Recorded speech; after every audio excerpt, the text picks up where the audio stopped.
Well, despite its immense political power, and it does have immense power, the group Black Lives Matter isn't really much of a group. It's a relatively small, flimsy organization. In fact, it doesn't really have a legal existence of its own.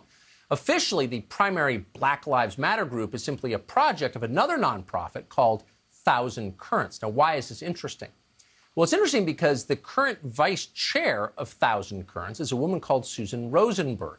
And she's a convicted terrorist who spent 16 years in federal prison before she was given a pardon by Bill Clinton on the very last day in office. Bernie Kerik remembers this well. He's the former police commissioner of New York City. But before that, he worked in New Jersey, and he personally escorted Susan Rosenberg from the federal courthouse in Newark in 1985. He knows the story well, and we're happy to have him on tonight. Mr. Kerik, thank you for coming on. That picture is remarkable. So Susan Rosenberg... I had hair then, Tucker. I had hair. And an AR-15. So who is Susan Rosenberg? Why is it significant that she now, in effect, works for Black Lives Matter? Well, for me, on a personal note, it's important for your viewers to know who she is, because Black Lives Matter, as I've said, dating back to 2015, it's a revolutionary Marxist group. That's what it is. It's a group that wants to overthrow this government, the country.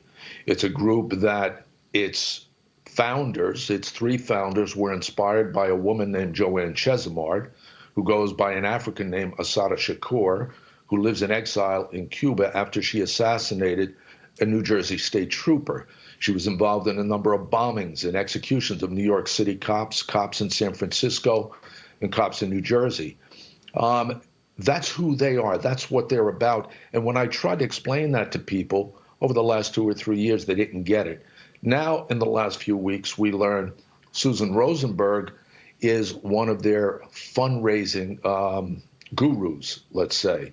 Well, Susan Rosenberg, in 1985, when you look at that photo, she was convicted of possessing hundreds of pounds of explosives.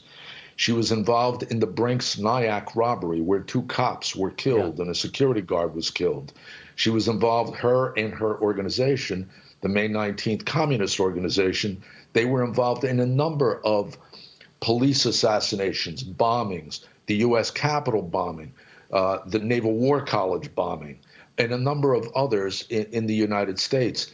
She was a radical revolutionary, and she was let out of prison. She was commuted on the last day of President Clinton's term in office. After 16 years in prison, she was given 58 years in prison. And now she's out. Who does she work for? Black Lives Matter. I think we're missing something here. I think DOJ should be looking at Black Lives Matter as a terrorist group, as a terrorist organization. And I think I find it astounding that all these U.S. firms, some 200 that you've chronicled on your show, they're just pounding money into a group that's all about the overthrow of this government. And if you can't see it on its face by what they do normally on a daily basis, then you need to start looking at their associates, their inspirers, and the people around them, because this stuff has been going on since 1960, 70, in the early 80s, when these people, these revolutionaries, Marxist revolutionaries, wanted to overthrow this country.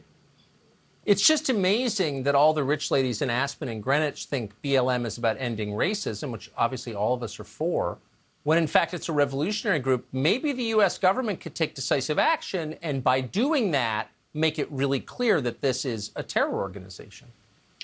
You know what, Tucker? Black Lives Matter was truly, working for Black lives. They'd be marching tonight in Chicago or Baltimore or Cleveland.